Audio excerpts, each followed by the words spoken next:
Hello Scorpions, welcome to Guruma Hindi tarot. और ये reading है 2023 के फोर्थ क्वार्टर की, यानी अक्टूबर, नवंबर और दिसंबर की। तो इस क्वार्टर में आपकी लव लाइफ कैसे रहने वाली है और आप क्या एक्सपेक्ट कर सकते हैं। चलिए देखते हैं कि क्या मैसेजेस देता है हमें tarot. Messages for Scorpions.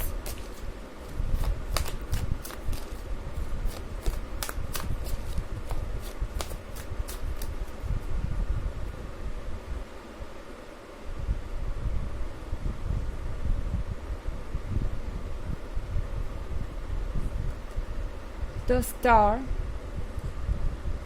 the Harvest, Knight of Wands, Knight of Items, Queen of Pentacles, and Two of Items. Okay. तो फाइनली आपको लगेगा कि आपके किस्मत का सितारा चमक रहा है, क्योंकि द स्टार के साथ आप क्लियरली देख पाएंगे कि लाइफ आपको किस तरफ बुला रही है, यानी अपने लाइफ का डायरेक्शन देख पाएंगे। स्टार जब भी अपीयर होता है हमें गाइड करता है कि आगे क्या करना है। तो अक्टूबर के मंथ में आई थिंक आपको ये पता चल जाएगा कि अब आपको आगे क्या करना चाहिए। लगता है आप में से बहुत सारे लोग इस वक्त एक कंफ्यूज स्टेट में हैं, जहाँ आपको पता नहीं है कि आगे क्या होने वाला है। स्पेशली अगर आप सिंगल है तो आप सोच रहे हैं कि पता नहीं कब तक आपको वो पर्सन मिलेगा जो आपके लायक हो और जिसे आप ढूंढ रहे हैं। तो मुझे लगता है कि इस मंथ में आप में से बहुत सारे लोग बहुत लकी रहने वाले हैं। आप उस पर्सन से मिल सकते हैं जो आपके साथ हमेशा के लिए रहने वाला है, या जो आपका स्पाउस बनने वाला है। हार्वेस्ट के कार्ड के साथ आई थिंक ये है आपके रिवॉर्ड पाने का वक्त। आपने बहुत इंतज़ार किया है, आपने बहुत कुछ सहा है और लाइफ में आपने बहुत सारे कॉम्प्रोमाइज़ किए हैं। तो वो सारी चीज़ें जिसके आप हकदार हैं, जो आपको बहुत पहले ही मिल जानी चाहिए थी, वो आपको अक्टूबर में मिलती हुई दिखाई देगी। हालांकि ये जो देर से आ रही है ना, जो रिवॉर्ड्स हैं आपके जो देर से आ रहे हैं, ये आपको इंटरेस्ट सहित मिलने वाले हैं। यानी यूनिवर्स आप जितना सोच रहे थे उससे कुछ ज़्यादा ही आपको ऑफर करने वाला है। नाइट ऑफ वॉन्ड्स के साथ टैरो आपसे कह रहा है अक्टूबर के मंथ में बिल्कुल हिचकिचाइए मत अपनी मन की बात कहने से। ओके, अक्टूबर के मंथ में आपको ज़्यादा ही अट्रैक्टिव भी होंगे।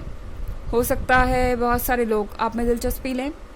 एंड अगर आप ऑलरेडी रिलेशनशिप में हैं तो आप में से बहुत सारे लोगों के लिए अक्टूबर में ये रिलेशनशिप फाइनली एक ऐसे पॉइंट पे पहुंचेगा जिसका आपको कब से इंतज़ार था, फाइनली मूव करेगा। एंड आप ये फील करेंगे जैसे आपके रास्ते से कई सारे ऑब्स्टेकल हट गए हैं। आपको लगेगा कि आपके एफर्ट्स का रिवॉर्ड आपको मिल रहा है। एंड नाइट ऑफ वॉन्ड्स के साथ आगे बढ़ने का रास्ता क्लियर होगा। ओके, एंड ये जो रास्ता है ये दरअसल आपको वहीं ले जाना है जहां आपको जाना है। तो यूनिवर्स पर ट्रस्ट कीजिए। आई थिंक अक्टूबर के मंथ में आप में से बहुत सारे लोगों के लिए बहुत सारी अमेजिंग चीज़ होने वाली है। अब बात करें अगर हम नवंबर की, नाइट ऑफ एटम्स के साथ मैं किसी को थोड़ा डेस्परेट होता हुआ देख रही हूँ।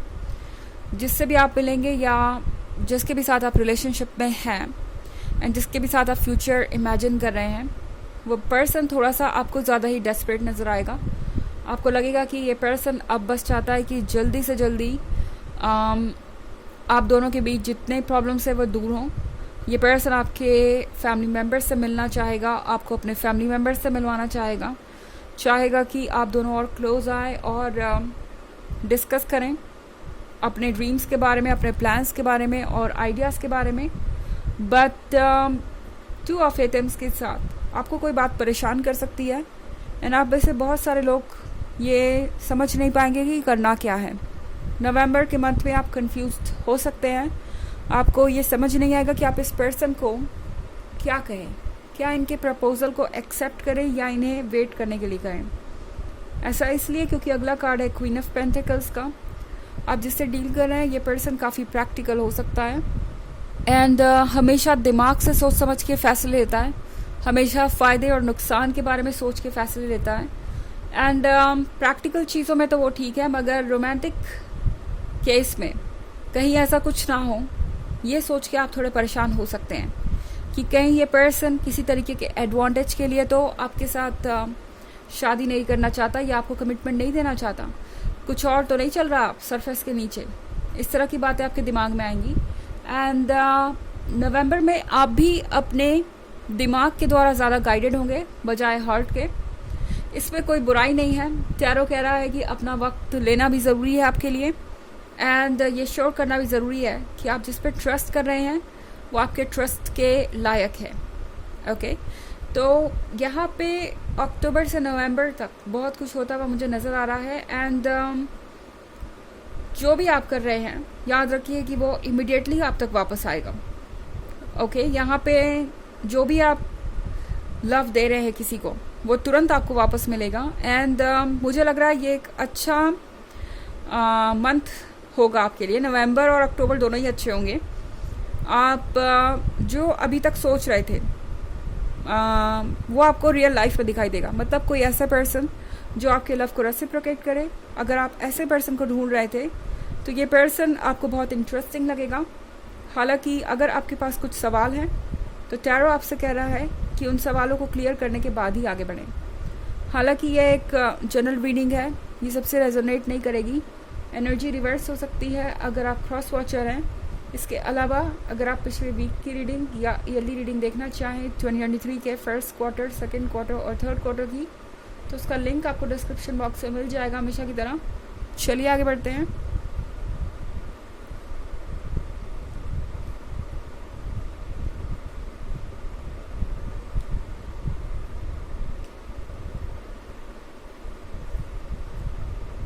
The Earth Mother, the Green Man, and Queen of Athens. तो ये है आपके दिसंबर के कार्ड। अर्थ मदर के साथ मैं कुछ नया स्टार्ट होता हुआ देख रही हूँ। ओके, अगर आप शादी के बारे में सोच रहे हैं तो ग्रीन मैन के साथ शादी बिल्कुल यहाँ पे पॉसिबल लग रही है। ऐसा लग रहा है कि अंत में चीज़ें एक गुड नोट पे ही एंड होने वाली है। या तो आप शादी कर लेंगे दिसंबर में, अगर आप ऑलरेडी रिलेशनशिप में है तो हो सकता है दिसंबर में आपकी शादी हो जाए, और अगर आप नहीं हैं तो शादी तक बात पहुंच जरूर जाएगी। ओके, एंड मैं यहाँ पे एक बहुत ब्यूटीफुल पिक्चर देख रही हूँ। ये पर्सन ड्रीम्स देख रहा है आपके साथ फ्यूचर बिताने के। एंड अर्थ मदर के साथ कुछ नया स्टार्ट हो रहा है, कुछ नया जन्म ले रहा है। तो ये एक रिलेशनशिप हो सकता है। एंड ये भी हो सकता है कि अगर आप ऑलरेडी एक रिलेशनशिप में हैं, मैरिड हैं, तो दिसंबर के मंथ में आप एक्सपेक्ट कर सकते हैं और आपको ये गुड न्यूज़ मिल सकती है जल्दी। ओके, दिसंबर में आपके लिए बहुत सारी खुशियाँ देख रही हूँ मैं। हालांकि फिर यहाँ पे क्वीन ऑफ एथेंस है, तो हो सकता है कोई छोटी मोटी बात ऐसी हो जाए जिस पे आप इनसे कुछ खफा हो जाए या ये आपसे कुछ खफा हो जाए, पर इससे कोई फ़र्क नहीं पड़ता क्योंकि क्वीन ऑफ एथेंस सिर्फ आर्ग्यूमेंट, झगड़े या नेगेटिविटी के बारे में ही नहीं है। क्वीन ऑफ एथेंस लॉयल भी है और अच्छी तरीके से जानती है क्या सही है क्या गलत है। तो ये एक दूसरे को स्पेस देने के बारे में है और सिक्योर फील करने के बारे में भी है। यानी ये पर्सन और आप दोनों ही सिक्योर फील करेंगे। आपको पता होगा कि चाहे आप दोनों के बीच कितने भी इश्यूज आ जाएं, आप दोनों एक दूसरे से दूर नहीं होंगे। एंड लॉयल्टी अपनी जगह पे है। तो वैसे किस रिलेशनशिप में इश्यूज नहीं होते, और ये बहुत नॉर्मल सी चीज़ है, कोई सोचने वाली बात इसमें ज़्यादा है नहीं। और वैसे मुझे आपका ये जो फोर्थ क्वार्टर है वो बहुत अमेजिंग नज़र आ रहा है, और आप में से बहुत सारे लोगों को बहुत सारी गुड न्यूज़ मिल सकती है इस फोर्थ क्वार्टर में ही। चलिए देखते हैं कि आपके लिए ऑरेकल मैसेज क्या है।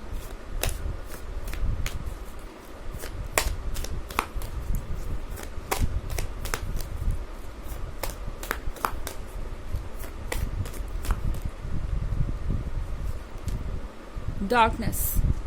ओके, तो डार्कनेस में आप कब से घूम रहे थे, पर डार्कनेस हमें अपने ऊपर ट्रस्ट करना सिखाती है। जब हम बाहर की चीज़ों पर रिलाई नहीं कर सकते, जब हमें बाहर से कहीं रोशनी नहीं मिल रही होती, जब हम चीज़ों को क्लियरली देख नहीं पाते, तब हमारा इंट्यूशन कंट्रोल ले लेता है और हम अपनी मन की आंखों से देखते हैं और ज़्यादा एफिशिएंट हो जाते हैं अंधेरे का सामना करते करते। एंड वही आपके साथ हो रहा है। इस वक्त आप जिस डार्कनेस से गुजर रहे हैं वो आपको सिखा रहा है कि आपको अपने सबकॉन्शियस को कैसे ट्रस्ट करना है और कैसे पॉजिटिविटी के लिए अपने लाइफ में जगह बनानी है और कैसे इस डार्कनेस से बाहर आना है। ओके, तो जब भी बाहर डार्कनेस होती है हमारी अंदर की लाइट हमें रास्ता दिखाती है और वही तरीका होता है अंदर की लाइट को डिस्कवर करने का।